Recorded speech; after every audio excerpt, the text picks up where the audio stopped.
I'm JG Michael, and this is Parallax Views. Hey there, Parallax Views listeners. On this edition of the program, we're going to be hearing from returning guest Yasha Levine. But first, I'd like to remind you that if you appreciate the work here I do at Parallax Views, please consider supporting me on Patreon at patreon.com/parallaxviews. One more time, that's patreon.com/parallaxview.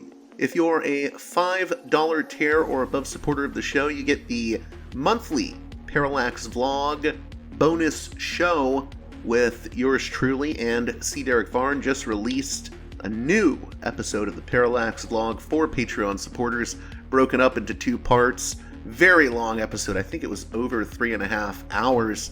So if you're a Patreon supporter at the $5 tier or above, you get that. And if you're a $10 tier or above supporter, and I really could use those $10 and above tier supporters, you get a producer's credit on each and every edition of Parallax Views at the end of the show.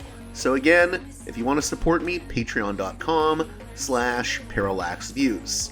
With that out of the way, as I said, we're welcoming back to the show journalist Yasha Levine, perhaps most known for his book Surveillance Valley, the secret military history of the internet. For those unfamiliar with Levine's work, he often challenges prevailing narratives. For instance, when he wrote Surveillance Valley, he was challenging the notion of Silicon Valley as a force for liberation.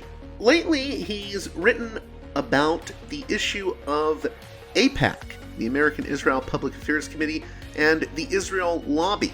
Specifically, he seeks to challenge the narrative that AIPAC, or the Israel lobby, is all-powerful and controls U.S. foreign policy.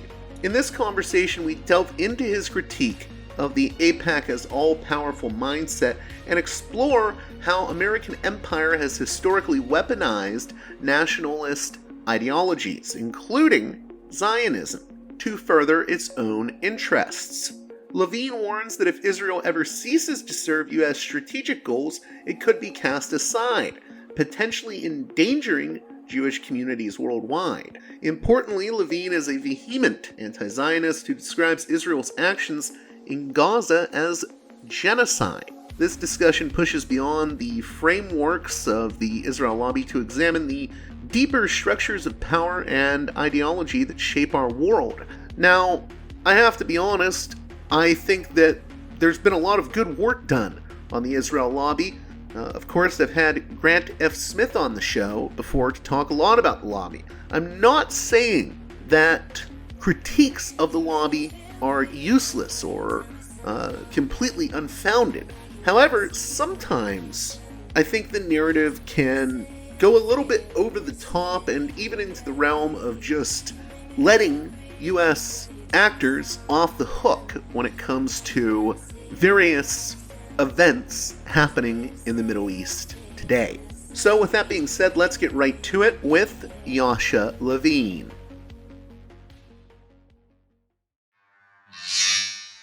Welcome back to Parallax Views, a guest that I really enjoy speaking with. I would say he was instrumental in helping this show get off the ground because he was one of my first guests within the first 20 episodes. And he was such a big name when I had him on because his book Surveillance Valley, the secret military history of the internet, had just come out. And I was like, can I get him on the show? And he was really open to it. So I want to welcome back to the show Yasha Levine of the Nefarious Russians blog and Substack. How are you doing? Oh, good. Thank you. Yeah, I remember that interview. It was a great interview. It was one of the better ones, I'd say.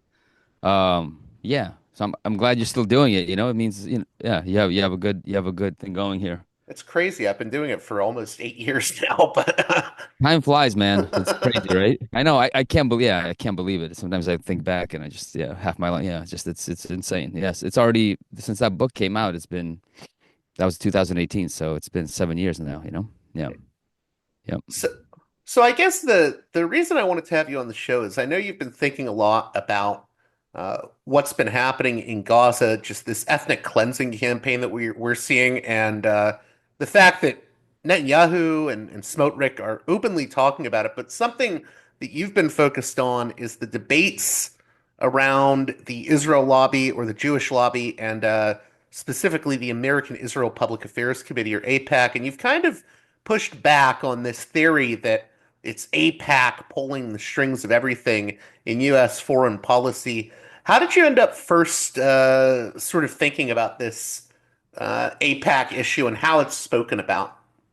Yeah, it's funny because I know that APAC is such a huge thing in people's minds, but for me, it was just another one of these organizations. There's a countless of them in America, basically that organize donor money and lobby for issues, and so for me, it I was was gonna say real quick. I mean, yeah, there's other lobbies like the Turkish lobby was big in like funding opposition to like recognizing the Armenian genocide for like yeah. years. So it's definitely not the only one out I there. mean, there's yeah, the Azerbaijan has a pretty powerful lobby. Yeah, Turkey has a hugely powerful lobby. I mean, they can come in and I mean, it's sort of similar to in a way the power that Israel has because they can come into DC and like beat Americans up, like and then just nothing happens to them. I mean, if you remember that a few years back, there were protests, and I mean they could there. So I think we could get into it because look, um I'm actually got into this stuff. Like I usually get into things in a very kind of odd way, and maybe that's why or odd for people who are, just like, down the line Americans and just think from like an American centric point of view. Um, and so this is why I've kind of come to a slightly different conclusion, although I don't deny the power that the Israel lobby has or the power that these organizations have and the resources they have at their disposal, to push elections in certain ways, to fund certain candidates, to, fund attacks against certain candidates. I mean, these things are real. Obviously, there are many other industries and many other interests that do the same thing. You can go down the line: real estate interests, oil interests, and I mean, these are some of the foundational things, foundational sort of economic interest groups in our country. And so, I mean, I got into it actually a long, long time ago, and through a personal experience, because I'm a Soviet uh, immigrant. I'm a Soviet Jew, so I was Jewish ethnically, born in the Soviet Union. I came to America when I was 9.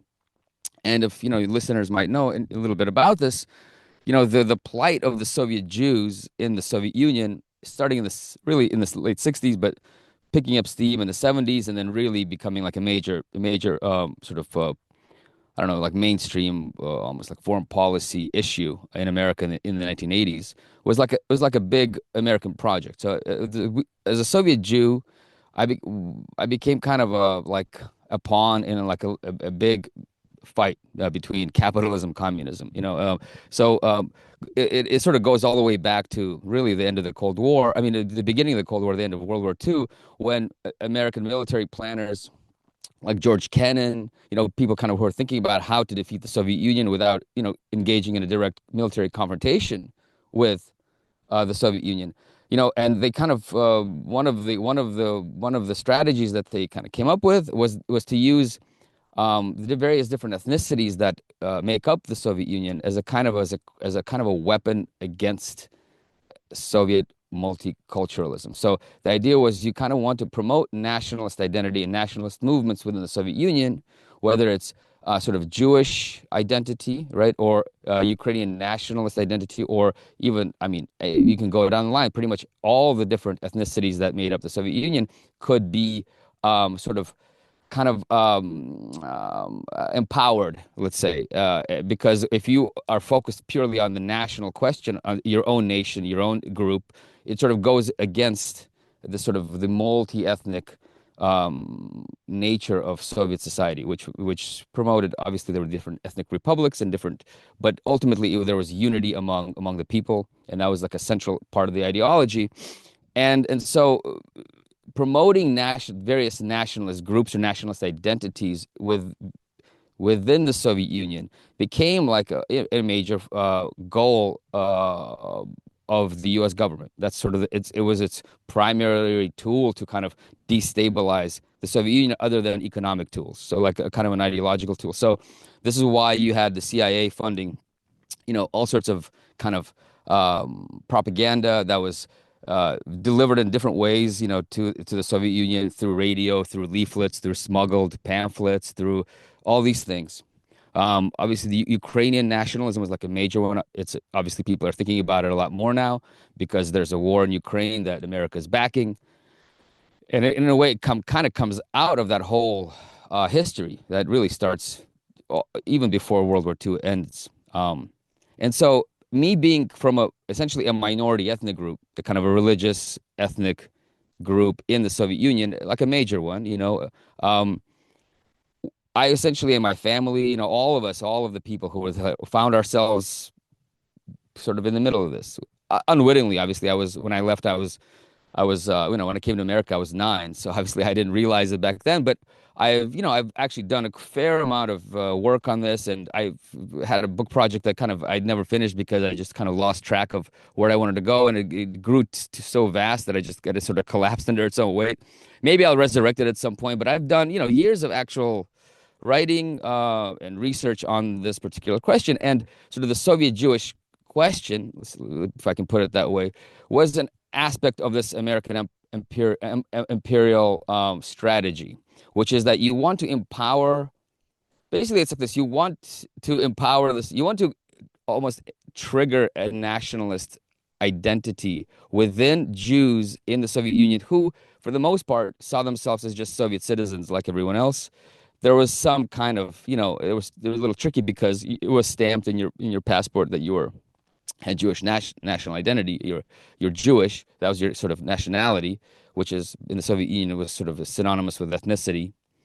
But I mean, most people just saw themselves as Soviet citizens, and so there was this concerted kind of effort, um, you know, to inflame or to awaken nationalist identity among various ethnic groups, including my group. And so when I was looking at my history of how I ended up in America, how I became kind of a favored refugee, sort of the red So, carpet. real quick, if you could, Yeah, but so you're sure, yeah, saying yeah. that there was a desire to, or there was like a strategy of inflaming uh, sort of nationalist ideologies Mhm. from various groups within the Soviet Union as a way to weaken the Soviets. Yes, as a way of destabilizing, as a way of sort of countering, yes, as a way of destabilizing the society. Because if you have groups who are, let's say, saying, no, we want independence from the Soviet Union, like Ukrainian nationalists, like the Ukrainian nationalism is a really, I think, a great example because it was probably the most organized movement and the one that had the most support and had a huge diaspora in America that was also a part of it at the time. So yeah, if let's say there's a nationalist group, let's say it's Ukrainians who are saying actually all this stuff that the Soviet Union is saying, brotherhood of all the peoples, we're all friends, we're all together, it's bullshit. They're imprisoning us, in this project of theirs. They even had like a slogan, the Soviet Union is like the prison of nations.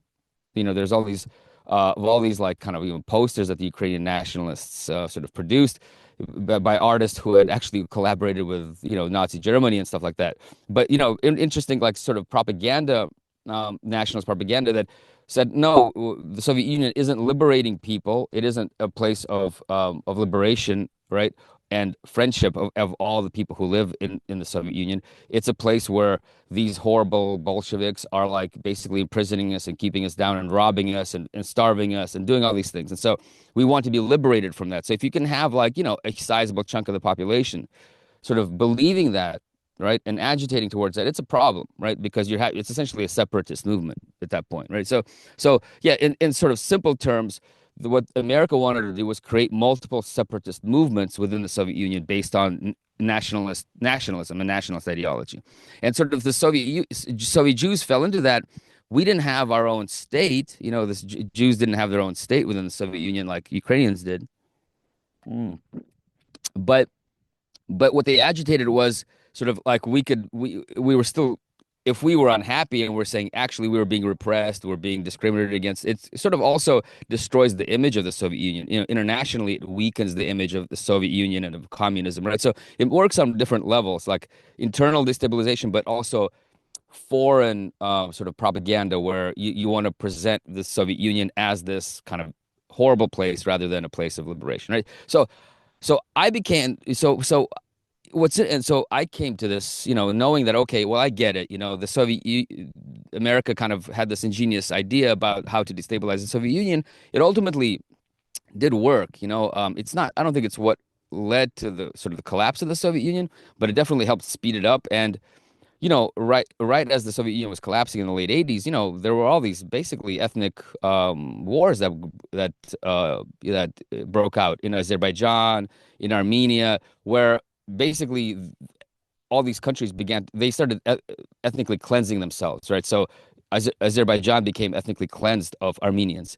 Armenia was ethnically cleansed of all Azerbaijanis. So there was this whole like population swap, like towards the end of there was essentially ethnic civil wars that broke out basically on nationalist ideas, right? So they became extremely sort of racially pure countries after the collapse of the Soviet Union. I mean, in Chechnya, the same thing, and Uzbekistan and Tajikistan. I mean, you go down the line, and basically there was a kind of an ethnic cleansing in the 90s and in the late 80s when like the internationalism kind of started falling apart, and Russia as well, became kind of the Soviet Union became Russia rather than anyway. So I began to look at that question from that perspective. I know it's a kind of a long-winded way to get at it, but what was Can you interesting about clarify one thing in yeah regards to yeah that? And I hope this doesn't. Do you think it was? I know that there's going to be listeners that'll say, "Well, he's saying that any." Um, and I don't think this is what you're saying, but I think there will be people that are saying that will respond by saying, Mhm. "Well, you're just saying that all the tensions that may have existed or grievances that." Uh, say Soviet Jews had in the Soviet Union about something like anti-Semitism, that was all artificial. I don't think you're saying that though either. No, I'm not saying it was that. I'm saying they existed. My own family sort of, my dad experienced it. I mean, there were certain universities close. I mean, there existed discrimination. It's like for sure. The discrimination I think was on a level that is lower. It wasn't, there were certain jobs that were restricted to Jews because they were considered essentially a national security risk because of Israel, specifically because there existed the state that was aligned with America, and so they were, and because they were seen as a security risk for that matter. If Israel didn't exist, probably that might have not existed. I'm not blaming, Israel for that. I'm just saying that there was this kind of dual loyalty thing going on in the Soviet Union. Even though, Stalin was supported Israel much more than America did initially during if for the creation of the state of Israel, and the Soviet Union backed the creation of the state of Israel initially, supplying it even with weapons through Czechoslovakia and stuff like that, so they could. But it existed. There were certain universities had quotas on them, basically because it was believed that Jews are overrepresented in universities and in certain sectors of sort of intellectual and life. So Jews, unless they had connections, and unless they basically came from more connected families, or were particularly brilliant, Jews were sort of essentially, yeah, not allowed into certain universities, or there were quotas put on them. There was, a lot of racism generally in the Soviet Union. I mean, I know it sounds ridiculous, because it is. There should be no racism in the Soviet Union, but it's a pretty racist society where there's a lot of, you know, uh, yeah, sort of a standard kind of almost like Eurocentric kind of views on, about, people from the Caucasus, people from Central Asia, the kind of stuff that you see actually in Europe. This was kind of it existed. Um, I'd say in terms of like ethnic groups, in terms of how bad they got it, I think Jews were some of the better off ones. I mean, I'd say the Chechens got it much worse because most of their population was just, deported pretty much overnight in rail cars in the middle of World War II. And, there were just all these people were, died and all this stuff. So that never happened to Jews into the Soviet Union. Jews, for the most part, were fully integrated as Soviet citizens. They had jobs like everyone else. Their house they could live where everyone else could. It wasn't even anywhere close to, let's say, how the systemic kind of racism that exists in America, where okay, where where it used to be that blacks literally were not allowed to, people would not sell them houses in certain neighborhoods, or then then moved on into kind of an economic, discrimination where basically just because by income levels and things like that, certain neighborhoods are really very, very, are racially segregated even to this day. Um, Nothing like that. I mean, Jews, there weren't redlined in any way. I mean, there were just some places where it was sort of problematic, but they weren't the only ones that happened to. Um, anyone who had like sort of, kind of questionable sort of, I don't know, ethnicity could have issues. So yes, I'm not saying Soviet Jews weren't discriminated against, but I do think that it was amplified, and there was to the point where I think Jews also began to believe their own story about how bad it was. I mean, there is a kind of circular quality to it. But just to move away from that and to talk about it, to bring it back to Israel and the Israel lobby, what was interesting was that on the question of sort of inflaming Jewish nationalism within the Soviet Union, right? Um, the interests of America and the interests of Israel completely were in sync, because at the time Israel, um, when Israel was founded, it's the founders, the early kind of Zionist founders, they thought that like Jews from all over the world, specifically they were thinking, American Jews and basically like kind of, quote unquote white Jews, right? Not like Middle Eastern Jews or but white Jews, because Israel was founded pretty much by sort of European Jews, right? Ashkenazi Jews, people from almost, most of them were from the former Russian Empire. Um, they thought there would be this, wave of immigration to this new Jewish state, and it didn't really happen. I mean, there were people who came, they maybe stayed for a while, they went probably back to America, but there was not mass migration. And so, they understood early on that, wait a second, like we need Jewish bodies to be in Israel because, first of all, I mean, there aren't that many Jews. There are more Palestinians who live in these territories. We're surrounded by Palestinians. This is even before they annexed the West Bank, right? So this is sort of when Israel was kind of still smaller, and this is pre 1967. But they were always thinking about demographics. Demographics was like central, and so they looked to the Soviet Union with essentially like depending on the estimate, it's anywhere from 2 to 4 million Jews live there. So there they saw it as like the kind of the like just this untapped resource, like a I mean, it's weird, it's like this mine of human, potential, and so they wanted, to have Soviet Jews to come to Russia to Israel, but there were restrictions on immigration, right? That the Soviet Union put. You couldn't just move freely around. But more importantly than that, most Soviet Jews didn't care about Israel. Like they did not give a shit. They didn't see themselves. They might have seen themselves as Jewish, but it wasn't like a primary part of their identity. They saw themselves as Soviet citizens. In the 1950s, the Soviet Union was modernizing. It was like there was opportunities. Um, Israel was this really backwater, like barely developed sort of state.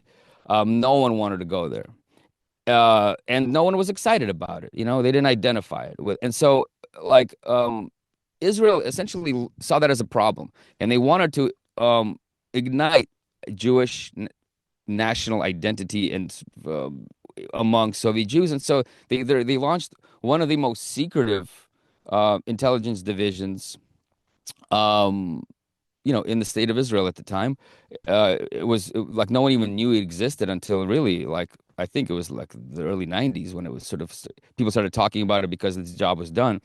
And their role was essentially to kind of, to seed slowly literature, photographs, picture books, um, kind of to see this mythology about, wait a second, I'm not the Soviet person. I'm not like part of this whatever Soviet machine. Like I'm actually belong to this ancient land. We go back, almost 5,000 years.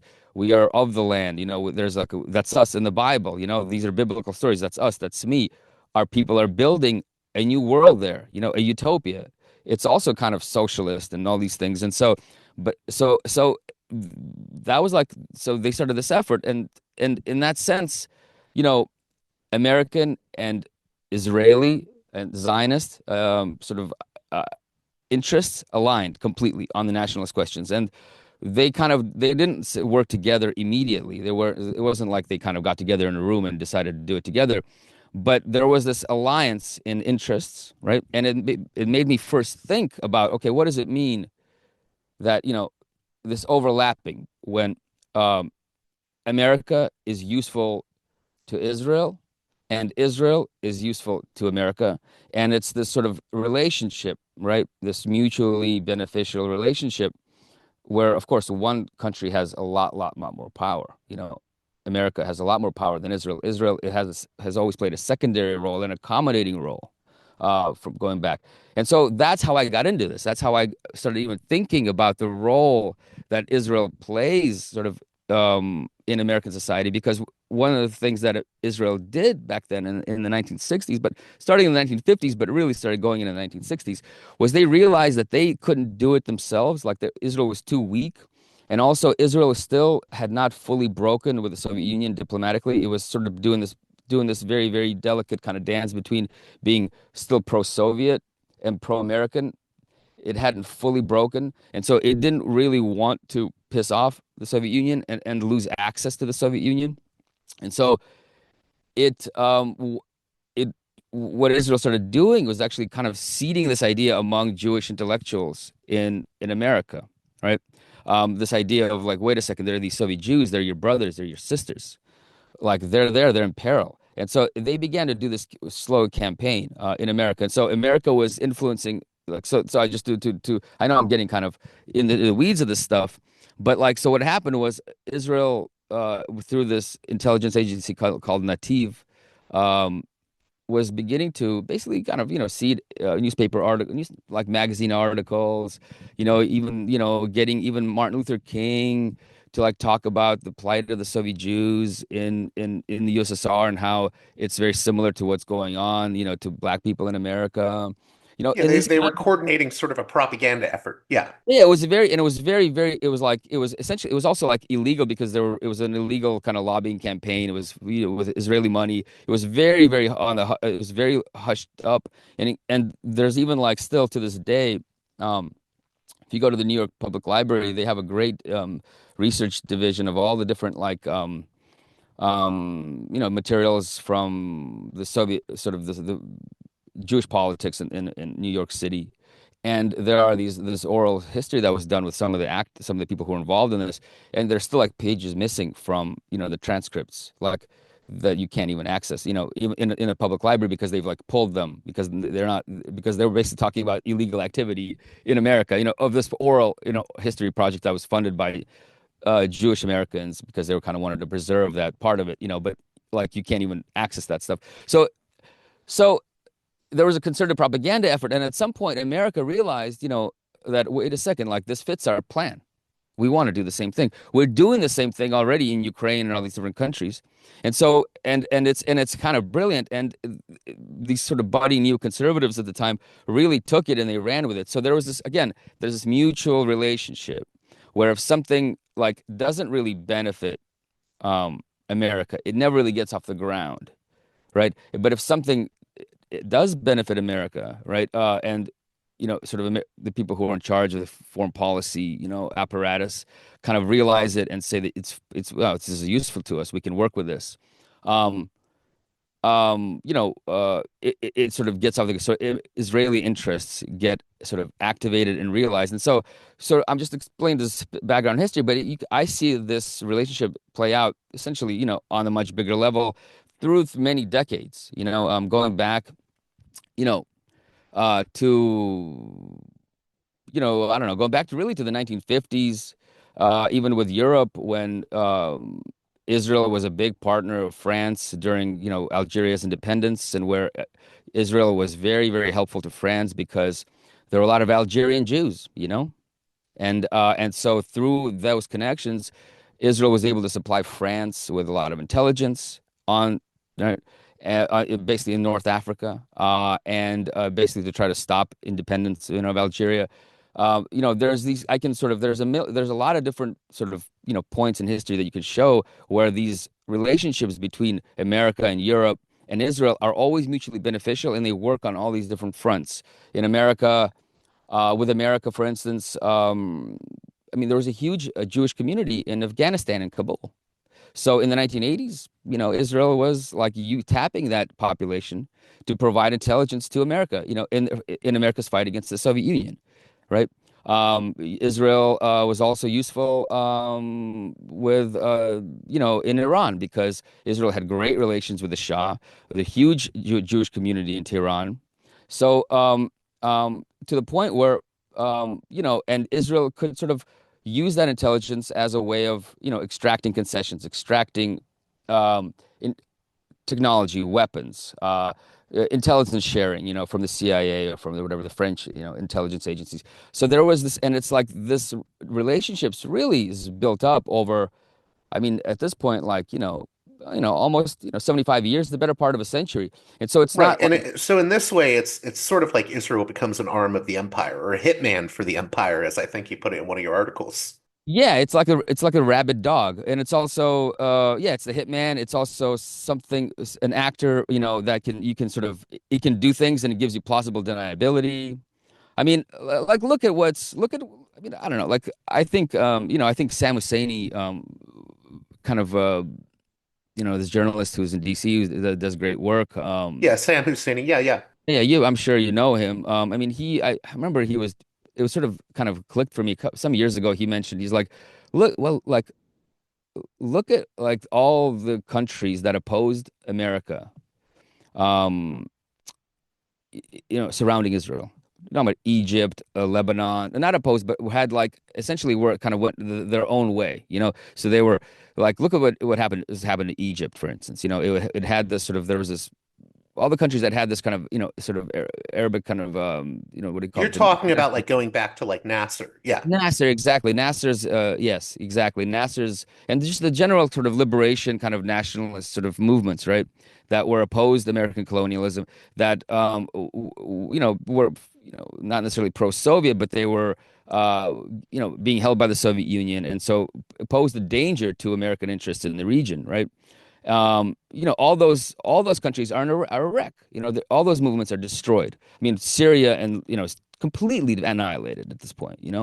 I mean, this is just recent, but it's been a weakened state for a long, long time. And so, if you look at it from the point of view, like, okay, all the countries that opposed or that sort of stood in opposition to American imperialism in the region, they're destroyed.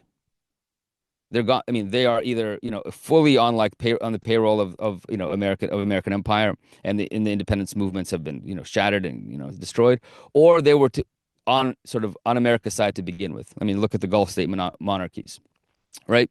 And so, and Israel has played a role in the destruction of all those things. I mean, who has Israel been warring with all this time, right?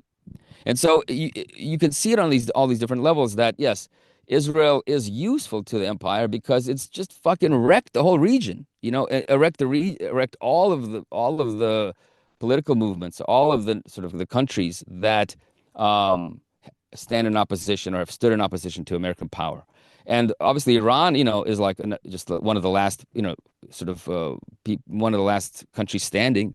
And again, I mean, so it's all the focus is now on it pretty much, right? So yeah, I was going to say, why do you think this perspective on it gets maybe lost in the shuffle? And I think part of it is people focus on, interestingly, I think people focus on certain dissident narratives that have been around in especially the State Department throughout yeah, the 20th century. There's always been people in the State Department that have been more critical of Israel at various times. I wouldn't say it's like a huge number, but they're sort of given voice by people who are yeah, critical of Israel. And then I think AIPAC itself likes to play into a narrative that it controls everything. I mean, we yeah, heard those leaked audio tapes that came out recently. I think the Gray Zone released them of an AIPAC official at one of the AIPAC meetings saying we control the White House, but that doesn't mean those things are true.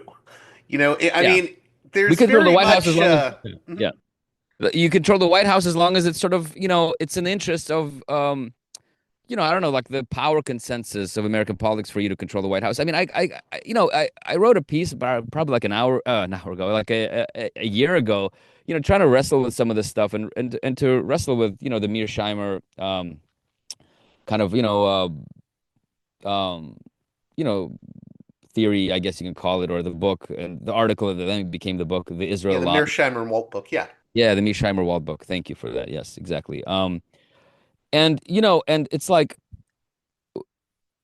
one thing that I was surprised by, and I kind of went back and because I read the book a while ago, and I went back and I just tried to search, because I didn't want to reread the entire book, and I was trying to search like, because one of their central arguments, is that, well, supporting Israel goes against American interests, and I just say, okay, well, what does that even mean? Like, what is an American interest? And like, what is a core American interest? And I wanted to see if they actually define it, and they don't really define it. I mean, they define it in various different sort of, when they look at different areas, they say, well, it's sort of ruining our reputation in the Middle East. It's making hard to do diplomacy and all that stuff. It's okay. Well, okay, that's fine, but your reputation is not what sort of, I mean, there's a part of it is reputation, but it's about power. It's like people just have no choice but to deal with you in America. But what is an American core issue? And what lobby in America actually represents core American interests? I mean, are we talking about like my interest and your interest? I mean, are we talking about the interest of I'd love to like have universal health care, and I'd love, to have, I don't know, for that my wife would have had, I don't know, paid maternity leave or something like that. Like I would have loved to have paid money to just spend 6 months with my daughter when she was born and not have to work. Do you know what I'm saying? That's my interest. I don't see like any lobby in America, representing my interests.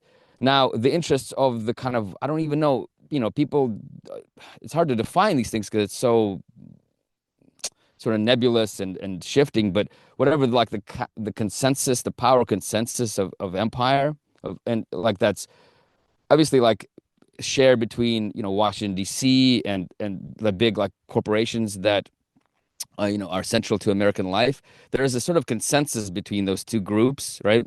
And sometimes they are the same group, and sometimes they're different.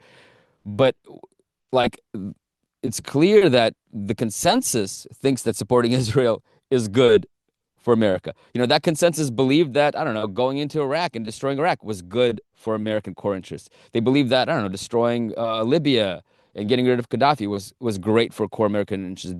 Was it actually good for my interests? Was it good for any regular person's interest in America? I don't think so, right? And so there's a weakness and a kind of a mushiness, I think, to their argument, which again, Chomsky, also he has a great article. When the book came out, people were asking what he thinks about it because obviously, people go to him to ask I think he was very question. critical of it. Yeah. Very critical, and I think to answer your question, like why are people kind of so focused on the lobby, is it because he says, well, it sort of gives America a pass, right? Because what it does is it frames America as a sort of almost like, I don't know, bumbling empire or a well-meaning empire, but was led astray by these, kind of dark interests or whatever, these bad people over there. I was going to say to add to that, not to interrupt you, but in a way, it does become an excuse for certain people on the Hill Yes, because you can just say, well, it's the lobby. I can't do anything. My they're hands are funding me, tied. man. Yeah, like I can't oppose him. They're just gonna, and that guy's even worse. He's like a, whatever. Exactly. That is a great point, man. And I think this is where the danger lies in people like me who are, I don't support Israel. I want nothing to do with a, a country that is based on this kind of supremacist ideology. And this is even before they went full on genocide mode. Like full on genocide mode that they're doing right now, just starving an entire population and just bombing fucking people, just nonstop, right? Nonstop. Um, is that when, you know, it's in America's interests, let's say the consensus of American power, it's in its interest, or it believes it's in its interests to back Israel because it's seen as a useful tool. Um, it might have negative repercussions. There might be problems. It creates problems for sure for America, for American empire. I imagine people in America would sort of the consensus would have loved Israel to not do what it's doing now, but it is a rabid dog kind of a situation, and you kind of need that. You can't always control it. You can try to manage it and things like that, fence it in, but it gets out of hand. But at some point, that the consensus is going to say, well, we don't actually need Israel maybe anymore. And when that point happens, this sort of lobby theory will get activated like you've never seen. And suddenly, yes, the same people that you're talking about who are like, we're supporting Israel, we're supporting all its policies. We're saying, well, yeah, actually, yes, it was the lobby that was forcing me to do it. It's all these people that were forcing me to do it, it's forcing America to do this. And you kind of see it with these sort of America First types who are like, I don't know if Tucker Carlson gets into it, but there are like, there are an increasing number of, almost straight up like Nazi type, American Nazi type influencers um, on on on Twitter and elsewhere. Well, that's the other thing, right? I mean, the issue to be fair to Mearsheimer and Walt, I won't accuse them of doing this because I don't I think they have, and I think they were careful of how they made their arguments. But there are a lot of people that basically, when they say the Israel lobby, especially amongst the right, there are people who will say the Israel lobby, and they're basically using it as a stand-in for the yes. old right-wing conspiracy theory about the Zionist occupied government. Yeah, exactly. No, you're totally right. And I'm not saying Mearsheimer and Walt are, you know, doing this or this is their idea, or even the fact that they're even responsible for how their sort of, how their theory of how sort of international relations and how domestic politics works gets used and interpreted. I mean, my work sometimes, aligns with certain interests, maybe that I don't even support, but that's just, unfortunately, that's how it is.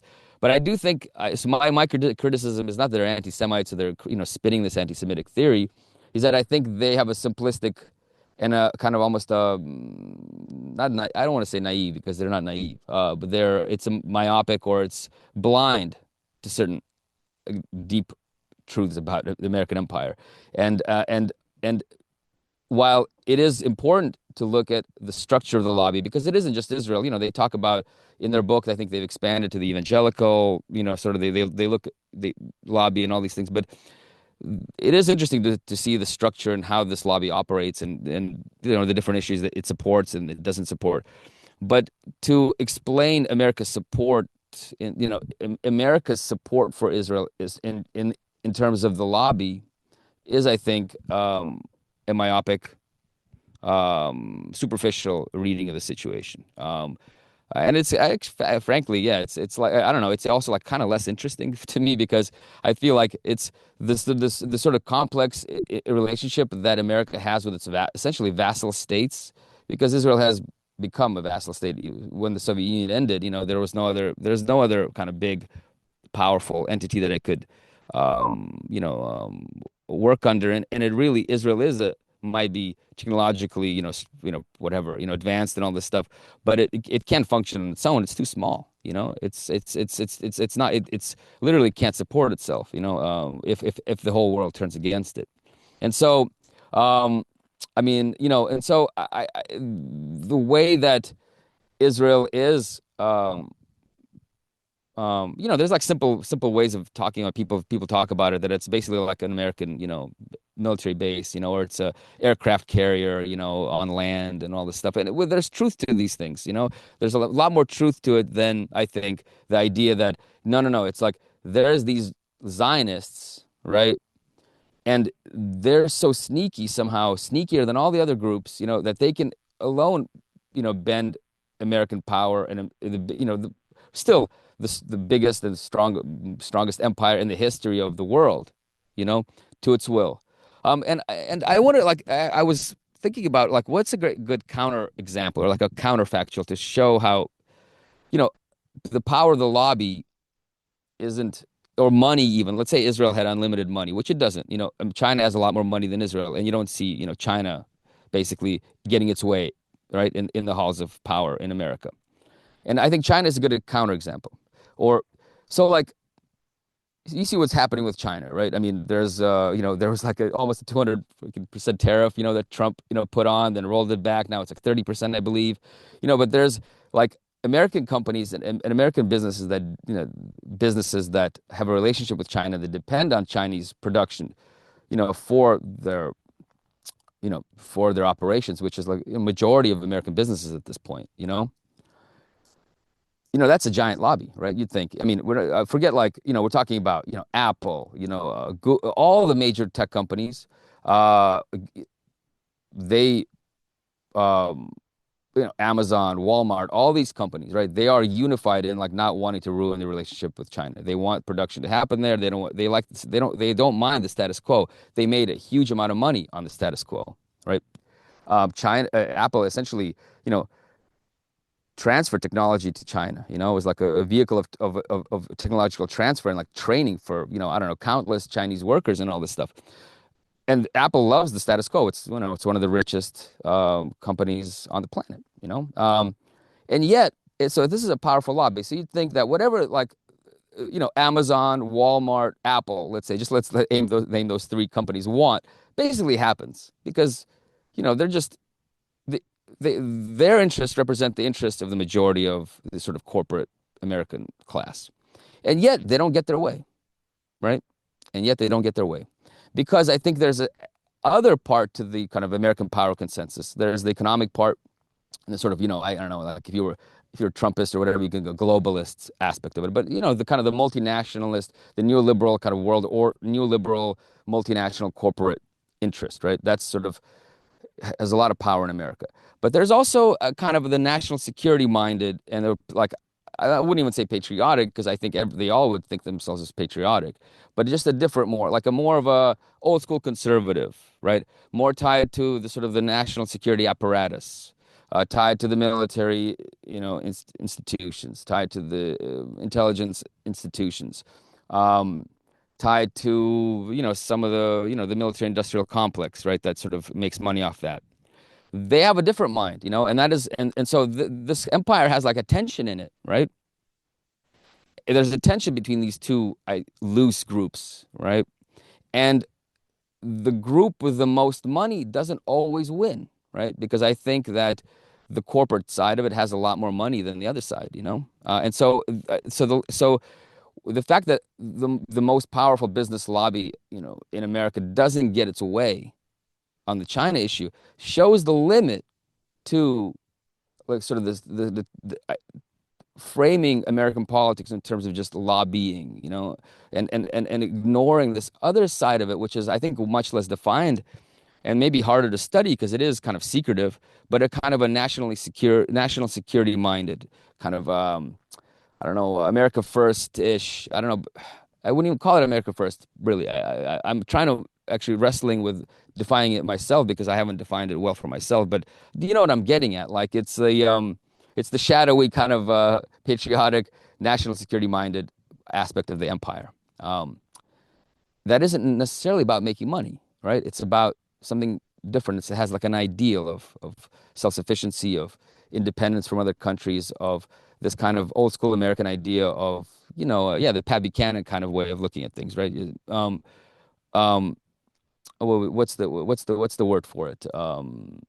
What's the political movement? It wants to be isolationist, you know, um, and again, the the isolationist sort of position, I don't think is as well funded, and yet here it is supported, for the most part by by both administrations. The Democratic Party is also pretty, not as extreme as Trump is, but they are also, anti-China and want to, I don't know, move towards some kind of change in the status quo. Because they see American power being challenged abroad, right? So it's not economic anymore. It's about the empire essentially feeling that if this continues to go on, this relationship with China, then there'll be at some point in the future, America will be in a subservient role to China rather Yeah, it's than. sort of almost I sometimes get weird about that term isolationist because I think some people use it as a snarl word, but like I guess the sort of realpolitik view Yeah. as opposed to the money view. Yeah, I mean, I'm actually curious what you think about it because I know, you have a lot of guests on your show, I don't know, like who talk about this, and you think about this a lot. Like, what is your sense of what is that faction? Again, like there's the kind of the neoliberal sort of corporate, I don't know, wing of American power and American empire because it is a very powerful part of the empire, right? And then there's the other side of it, right? What is that wing? How would you I describe it? try to think about that, and part of me thinks that it's almost like I think there's a wing that is sort of like let's get out of uh Eastern Europe, let's get out of the Middle East and Yeah. focus everything on China. Yeah. That's sort of the wing I think we're talking about in some ways. But it's the empire wing, right? It's like it's not it's like, well, yes, It's money not, is it tries to paint itself as anti-empire, but I don't think it not is. anti-empire. It's actually fully empire, because I think because they're like, wait, we don't care about money. It's like, I guess there's almost like the money cult, right? Like the pure economic sort of, multinational, maximize profits wing, right, of the empire. And there's a sort of like the idealistic wing of the empire, maybe, and again, and the idealistic wing is probably more, is smarter in a way because it understands, maybe, I don't know how, like, how how well they've thought this shit out, to be honest, because I don't think we have that. Our thinkers, today's thinkers, strategic thinkers are not that great in America. It's a pretty it's pretty funny. I don't know what they're thinking, but there is a sense, I think, deep down in there, like sort of the reptilian brain somewhere down there, that like if you let this go on, the empire is going to end, right? Right. And so in a way, going after China, right, is an attempt to save their empire, to rescue the empire, right? And so so there's and so in a way they have the ideal, so they want to save the empire for the empire's sake, but also understanding that we won't be making this kind of money if the empire doesn't exist. So they're kind of planning for the future, right? So and so again, but I don't Yeah, think it's that sort of a mentality of all eyes on China, all the other things, the Middle East, Eastern Europe. This is all a distraction. yeah. And in a way, they're right. I mean, if you just look, if you take the position, which I don't really share, because I feel like cooperation probably is better for all of us, and an increasingly sort of hostile and militarized society is just bad news for the people who live in it. Um, but if you subscribe to their worldview, of sort of just the zero sum world that they live in, they're probably right. Right? Because you can't, like, the status quo is leading to decline, and so we need to sort of pull up, we need to, like, yeah, centralize everything, cut off anything that doesn't matter and just focus on our main threat. Yeah. Do you think with regards to Israel, I think another thing that gets overlooked is I think over the past maybe 10 to 15 years, and even during the Bush years, that the consensus was sort of changing. Hmm. People forget one of the reasons that Mearsheimer Walt book got so much play is because it was backed massively by Zbigniew Brzezinski. I mean, he was a No. huge backer for it. And then, in recent years, Robert Kagan, who is one of the Project for a New American Century types, I mean, and very influential in DC, Yeah. he's become extremely critical of Israel, saying it's not part of our liberal order, it's not part of our empire, it's turning on our values. It seems like the consensus around Israel is sort of breaking. And like maybe at some point Israel does sort of throw Israel, or maybe at some point the US does throw, or the US empire does throw Israel under the bus. Because when you have figures like Kagan and Brzezinski sort of challenging the consensus view on Israel, it means the consensus is moving elsewhere. Yeah, or it's like, yeah, that is interesting, I mean, well, yeah, that's a good question. I mean, but there have always been voices in America and politics that have been sort of critical of Israel, right? And critical of Oh America's yeah, support. going back to like Fulbright. Yeah, yeah. So I mean, yeah, it's interesting. I mean, and I think why this appeals to people, it's a good point. Like, yeah, Brzezinski backed it, and he's this, he believes in, I don't know, like it it, it it's this idea that yeah, like that America would is a better place than, this a country that just supports these kinds of people, which is like insane if you look at the history of America, from its founding, Well, let's say. that's especially true with Kagan, right? Like Yeah. Kagan it goes on about, oh, Israel is becoming illiberal, and it's like, well, yeah, but What? you've supported some very illiberal, you know. And the wars that you've supported in America are illiberal because they were pushed through without, the consent of the American people, essentially. Like it's not like you were polling, people for, whether you're basically manufacturing, support for wars and all these things. That's liberal, yeah. No, exactly. I mean, it's a good question. I sometimes wonder, like, what is the point? At what point, to what point do things have to get that America's like, well, we don't need Israel anymore? I mean, maybe if like Iran is gone, um, Iran is gone. What else?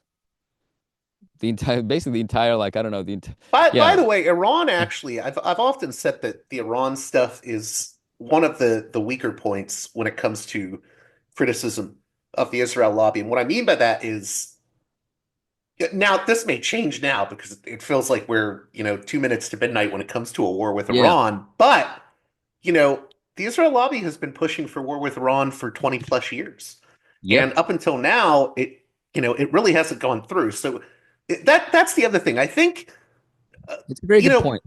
Very good the point. other thing is that, like I mentioned that leaked AIPAC audio, and I think AIPAC wants people to believe that it's in control of everything because, it needs to do that in order to seem, Oh, like to it's, get the yeah, money, to get money from right, people. yeah, Yeah. exactly. So we shouldn't take what AIPAC says at face value. No, no, totally. I mean, look, APAC is a fundraising organization essentially, right? It's sort of it's a like right. It's takes money from rich people, spends it on things, and takes a cut. So their entire operation is built on pumping up their own effectiveness. It's like believing the marketing copy of a company that's selling products. Right? Of course, or like or like it's like Palantir. Will totally boost its capabilities. Are those things true? I don't, who knows? From what I heard, like they're not as amazing and as effective as they claim to be.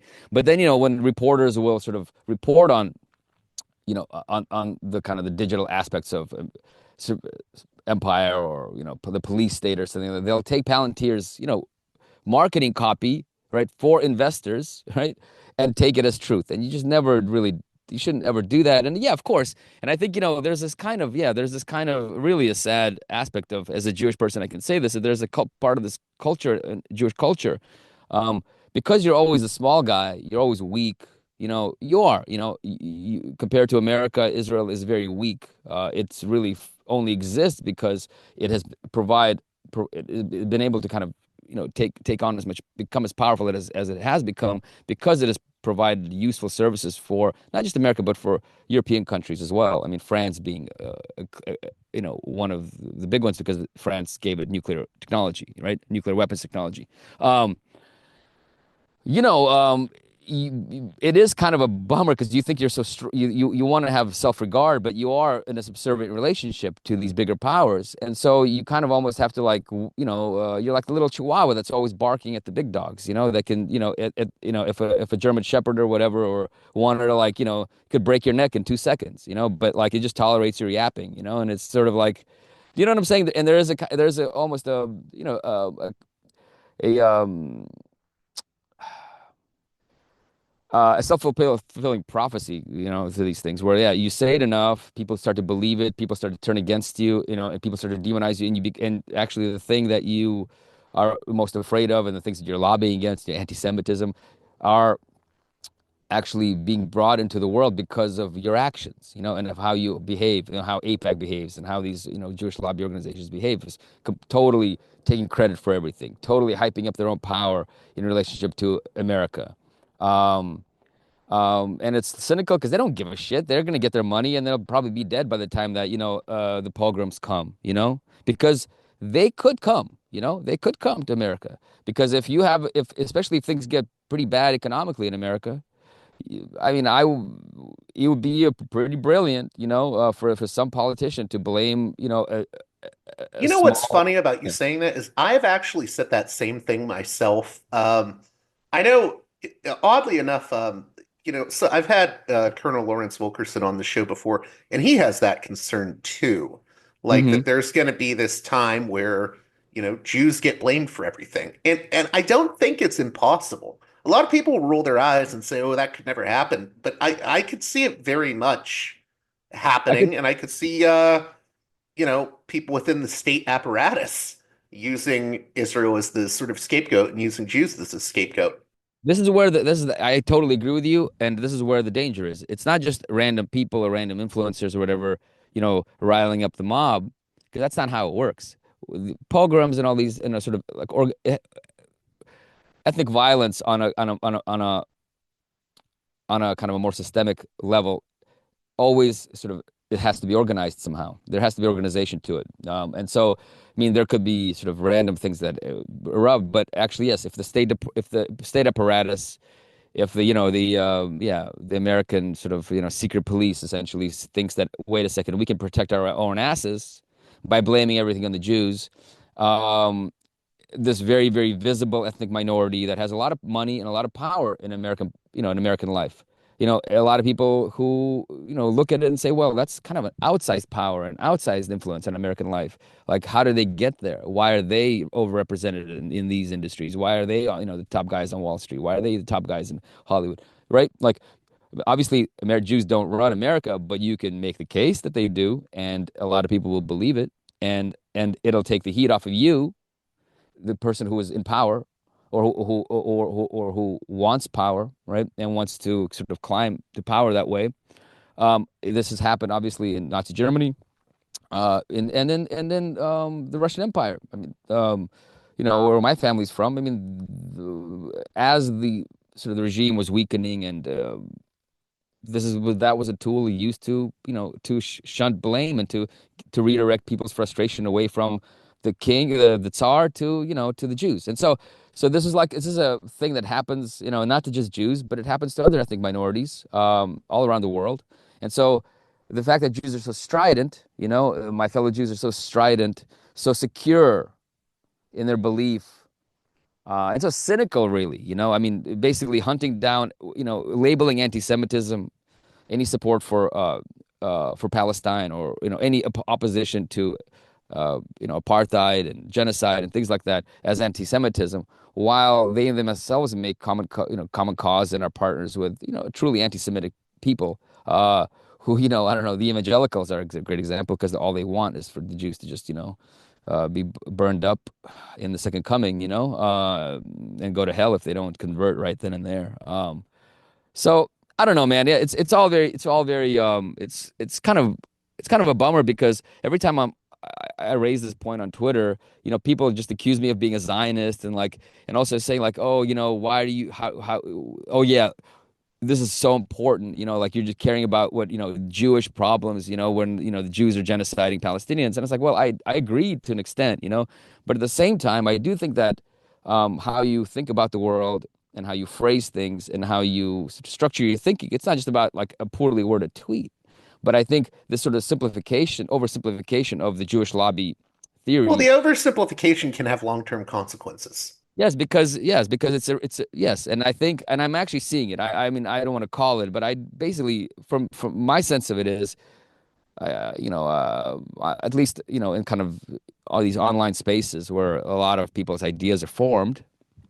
Uh, yeah, I mean, I think it's like essentially taken as a given that Israel controls America on some level.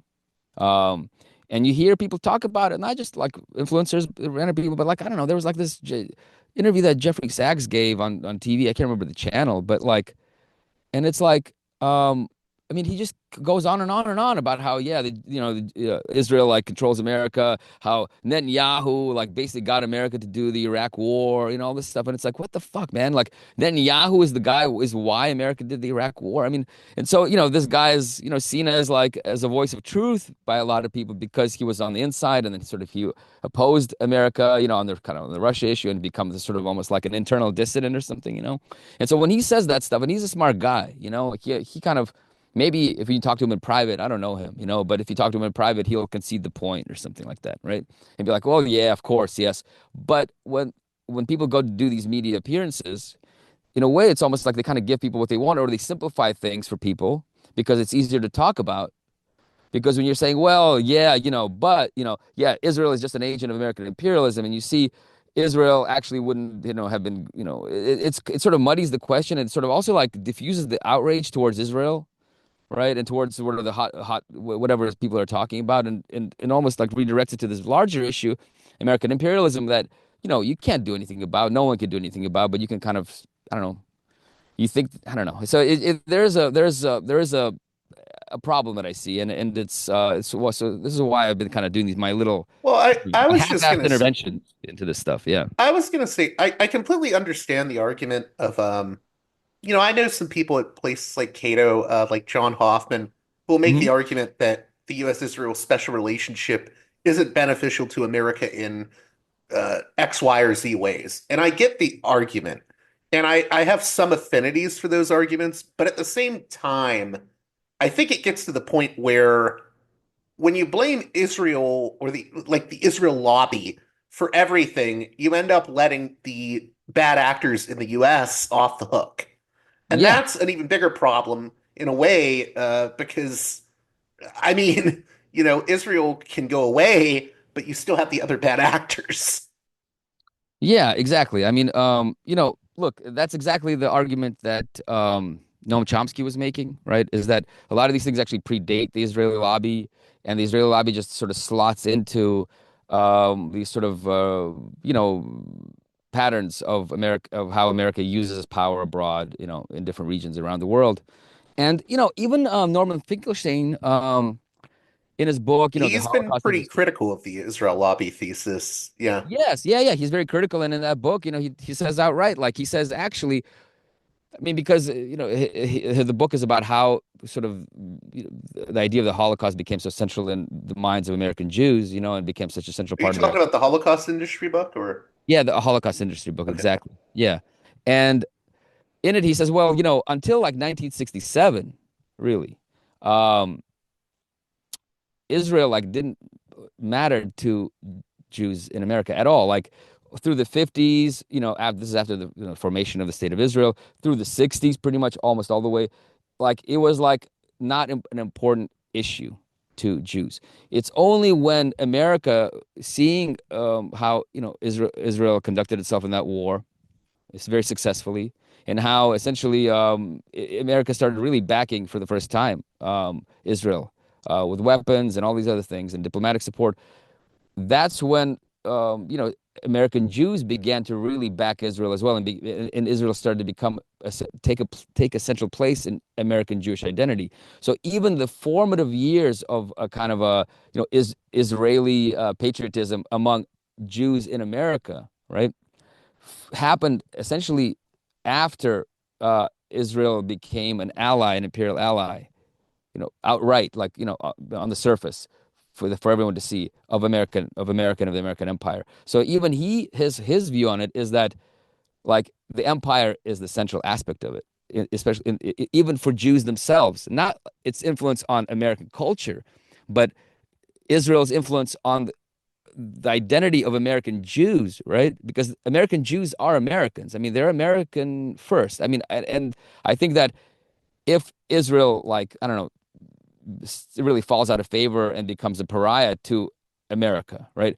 Most American Jews won't go to Israel, right? They'll stay in America and they'll essentially drop that part of or they'll turn down that part of their identity, that's sort of Zionist or Jewish, because they're Americans first and foremost.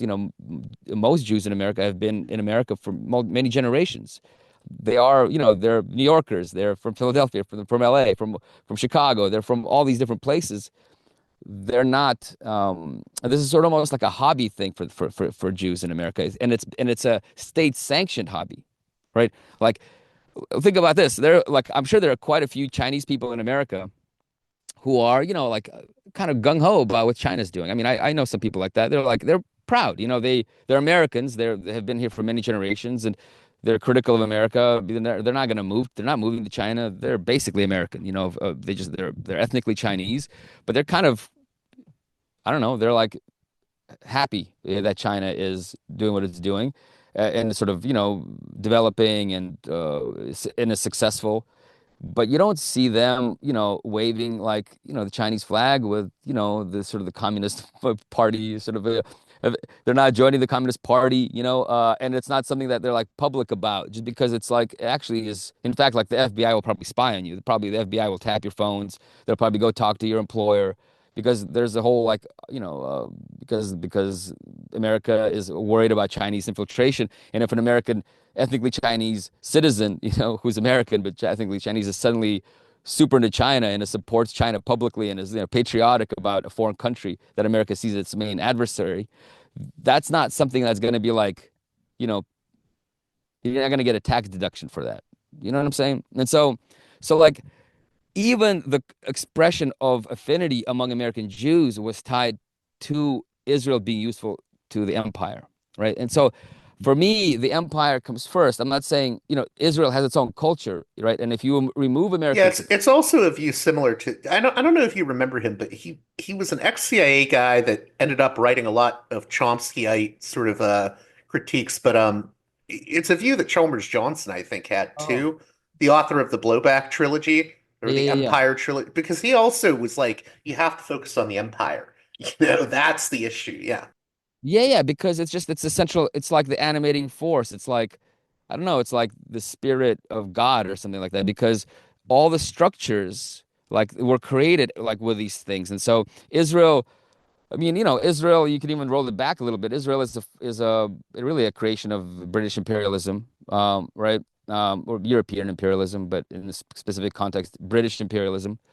And like the U.S. really took over for the British Empire in a lot of ways, and specifically, Israel really got became a modern state after it got the backing of America. Like it was still kind of on the edge. It wasn't like it became kind of this modern, I don't know, Silicon Valley on the Mediterranean or whatever. Like a because of American support, because it's fully intertwined with the military industrial complex, with the corporate structures. And I think that's like the cultural aspect of it as well. Because a lot of Americans see Israelis as essentially like white people, as people who are like themselves, Western, speak good English. They get, they Do even you have, do you think there's a boomer aspect to it too? Not to get all generational, but like I think baby boomers that remember the Six-Day War have a very specific view of Israel where they look at Israel as David beating Goliath in the yes, Six-Day War. And to them, it was like at the time, and John Dolan has pointed this out, is at that time, people thought the Soviet Union was the future. America was not the future. yes. So in a weird way, I think boomers look at Israel as like the David that beat the Goliath in '67, and that means that we can beat the Soviets. That's a great point, and I think it's a big aspect of it. I think there is a generational component. The problem with looking at things in purely in terms of generational culture is because we live in like the boomer world. It's like, I don't know, we're like you don't know if you are a Philip K. Dick fan, but like Ubik or something. I don't know if you've read Ubik, but we Yeah, live in I this like Philip K. Dick. yeah, we I'm live a in this sort I'm of a world. dickhead.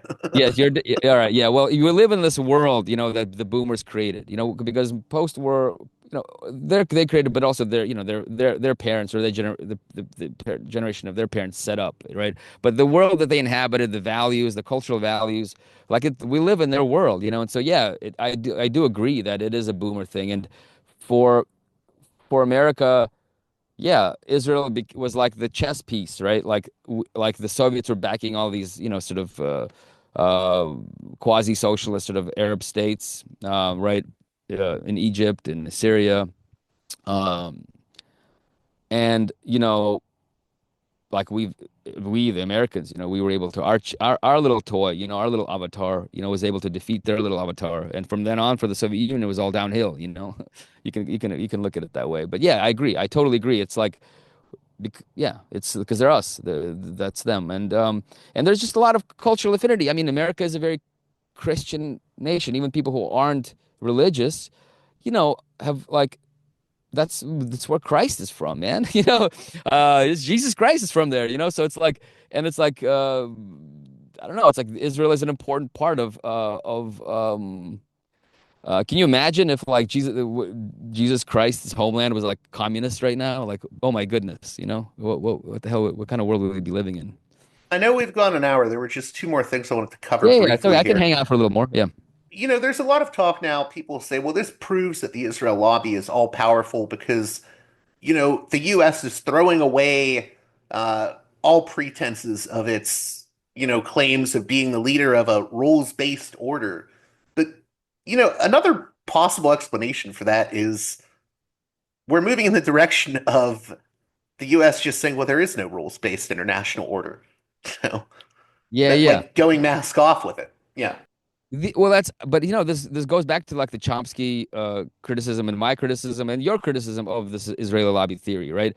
Is that it in a way it gives America, it whitewashes American history, and it whitewashes the way that America, conducts itself abroad, and so it positions America as sort of backing some kind of ultimately like a Wilsonian, democratic ideal of something. It's like we're just, the rules-based international order. Yes, the idea that if you, what, like the rules-based international order, what, like it took out Iraq, it took out Libya. That was a rules-based international order doing that. I mean, I think the credibility of the rules-based international order does not exist anywhere outside of, I don't know, Brussels maybe and Washington D.C. and Well, I think what's happening now, though, is I think yeah. DC may be throwing it out even as rhetoric and saying Exactly, we don't need exactly, the rhetoric anymore. Like it doesn't exactly, matter, you know. exactly. No, exactly. I think that's correct. I think it doesn't matter in this kind of new world of like actual sort of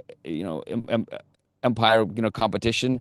Like it's all about might makes right, and yeah, and exactly, like there is no international order. There's just like America and China, and like whoever wins, is gonna like inherit the world, and so we don't need to, like, I don't know, throw these things, throw bones to people. And it is interesting because China is like, I mean, China does have like a kind of a Soviet-esque kind of, it's it has like the kind of the right. It's I don't know.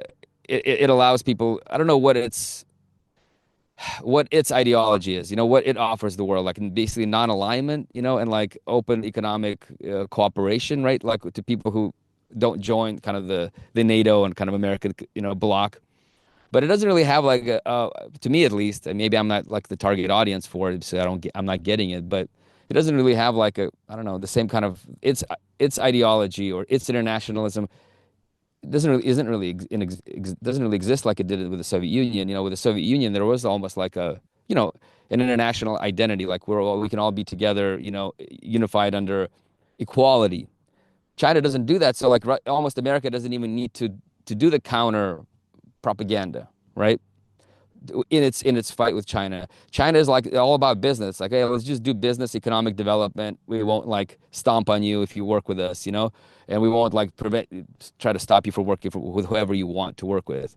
Uh, there is like, so there's like lacking of components. So I do think that the collapse of the Soviet Union really ended the international I don't know rules-based order, because the rules were just almost like a counter needed to be there because there was this other entity that had a whole other kind of ideology that I was promoting around the world.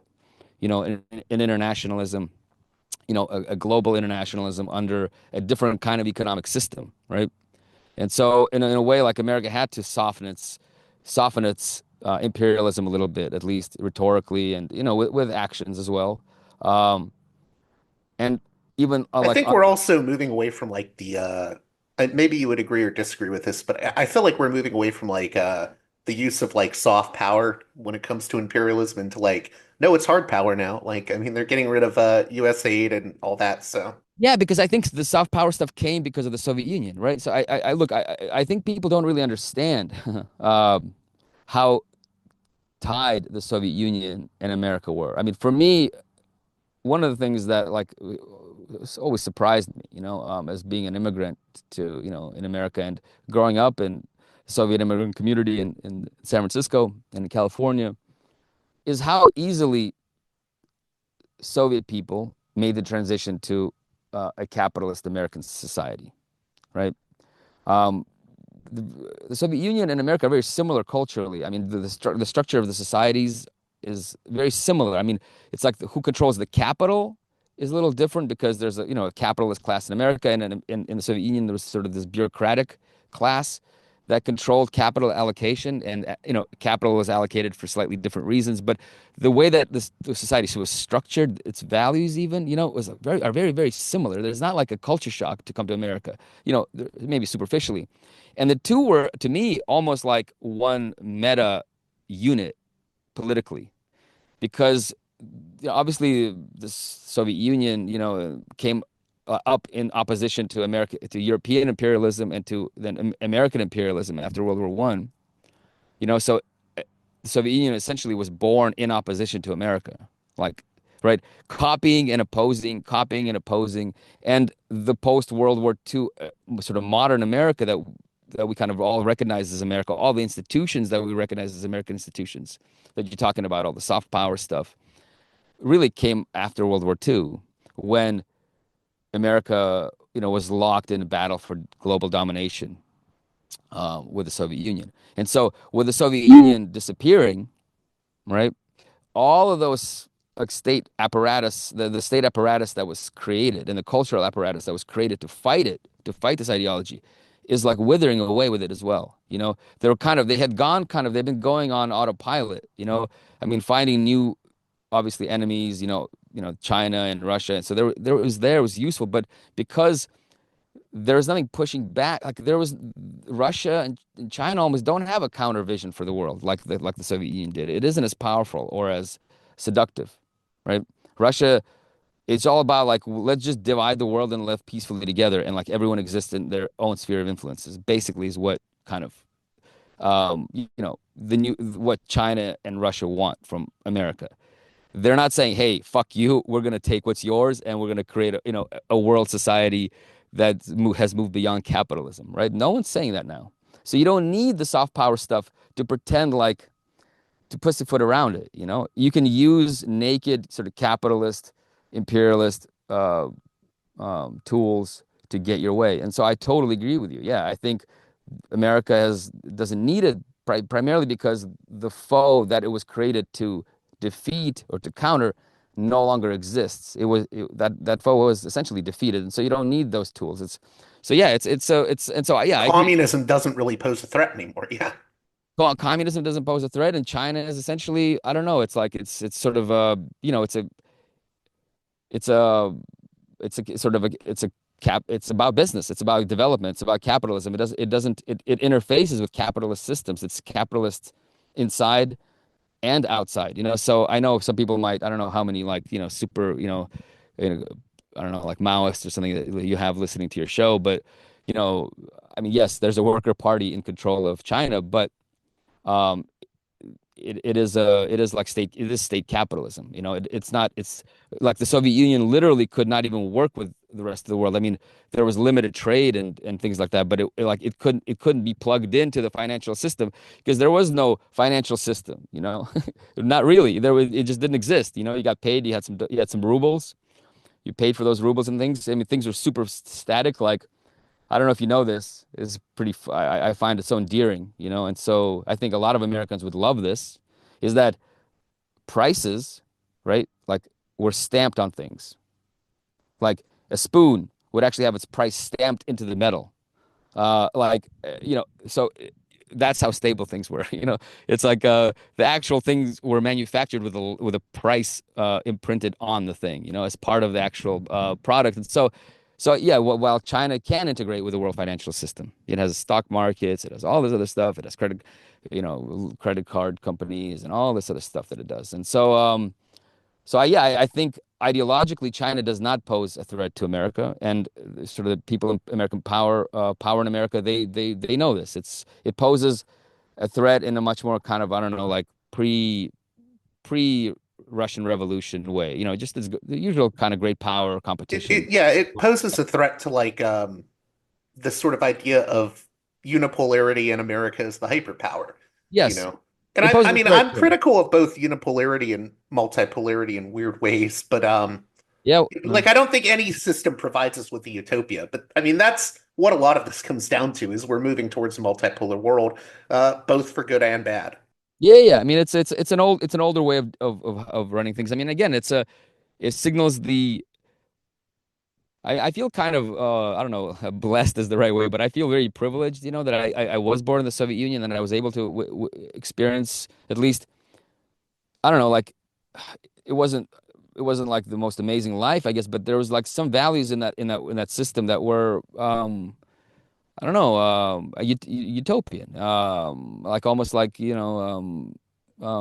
like utopian Christian values, almost is how I would say, like stripped of the religious aspect of it, or stripped of the metaphysics, and that world has been destroyed, so the revolution is over, and China has essentially like internalized that and become a market, economy and all this stuff. And so yeah, so we live in a 19th century world, we've sort of regressed to the 19th century or whatever, and so yeah, it could be good or bad depending on where you are in the world at any given point in time.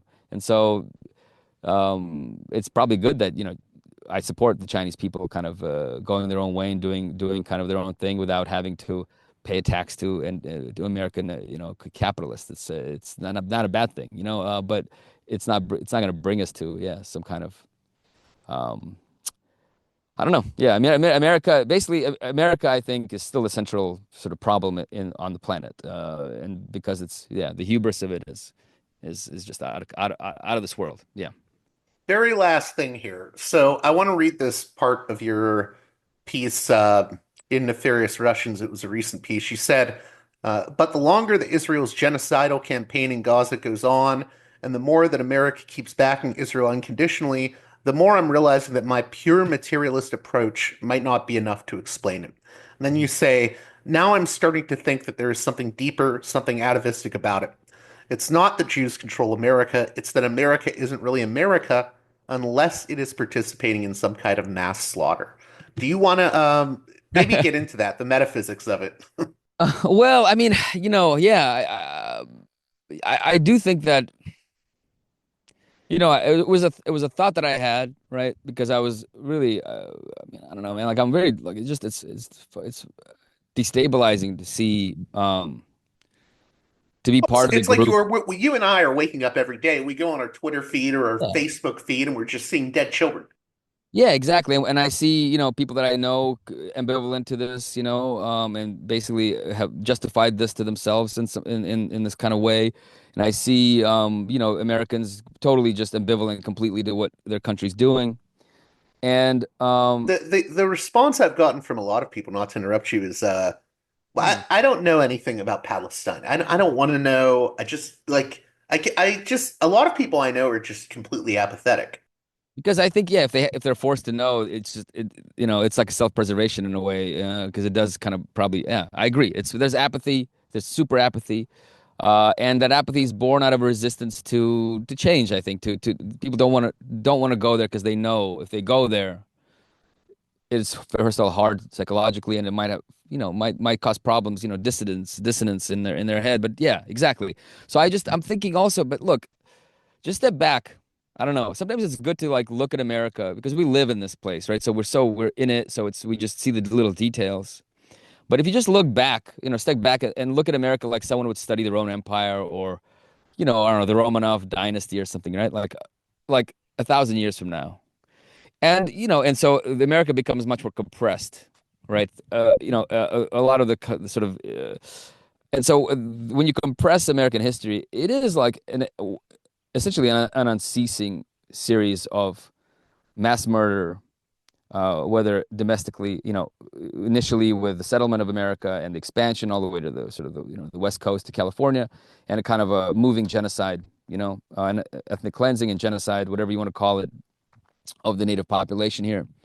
Um, and then when the shore is reached, right, this mass death and slaughter gets exported abroad. First obviously to in this war with Spain, to Cuba, then the Philippines, which are very brutal. And then it sort of just keeps going from there. It just sort of keeps expanding. And in just in our lifetimes, I mean the amount of people. I mean, just in terms of just Iraq, Yemen, Libya, Syria, I don't know, Lebanon. I don't know. Like, I'm sure I'm missing some because there's like other ones that I'm not even thinking about. Okay, even in Ukraine, which is, you can say it's kind of, a bit of a hands-off, but still, in effect, a proxy war, with, I mean, we're talking, in terms of just a number of people killed, and then civilians killed, and then all the after effects of that kind of. I mean, we're talking about in the many, many, many millions, we're talking about like just half of my lifetime, right? So I think there is something to be said, and I think it's important to think about because I know that empires are bloody. Most of, are, because they're expanding. They're always expanding. They're warring with other empires, or or regional players for domination. But still, it's like we think we've sort of moved past that world. We live in this, we live in the modern era. We're not like savages that are constantly just fighting each other. No, we live in a world where our fighting is actually much more destructive than anything that's come, in the ancient world, like the Roman Empire, or ancient Greece, or anything like that. But just because we can kill a lot more people, we can bomb, we can incinerate by remote control and all this stuff, and so it's just a river of blood, man. It's like, so I do, for me, there's Israel is sort of a continuation of that in a way. America's support for Israel, and if American sort of elite see Israel as continuation of America, and so their support for what Israel is doing there is kind of an extension of a general pattern, a general, almost like a way, a culture of mass murder and conquest, and I think there is an aspect of it too, which is that, like, because America is so, I don't know, it's on the decline, and there's so much, obviously worry in America about losing status to China and all this stuff, and losing the war in Ukraine, even, to Russia.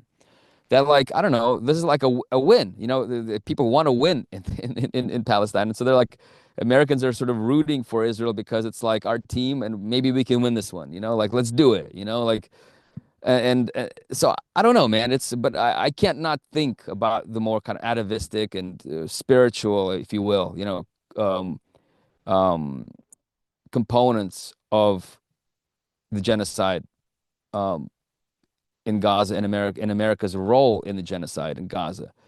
How can you not? I don't know. It's like, so just to think that, oh, it's only being done because, I don't know, like, there's this group, that's handing money out to politicians and sort of, I don't know, like, tweeting bad things about them or whatever, printing flyers about them.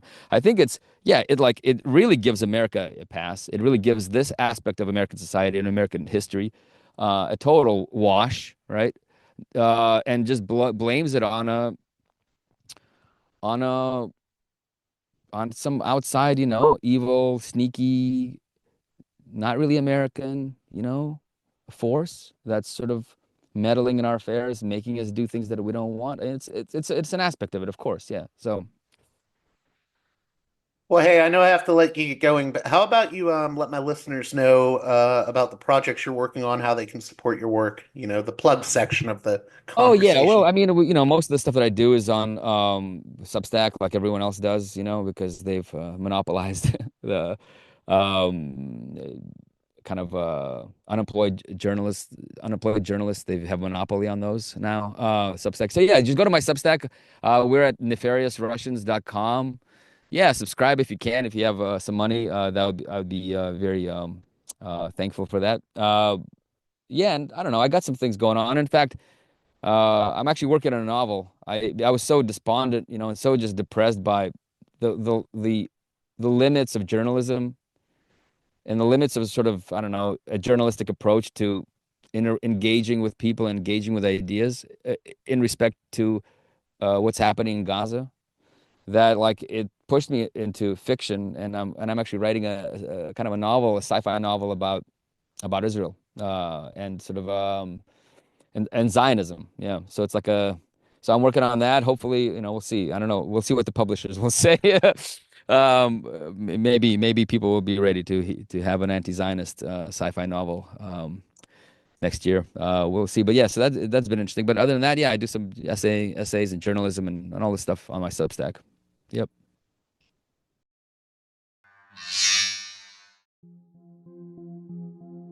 This edition of Parallax Views is brought to you by the $10 and above tier supporters of Parallax Views on Patreon.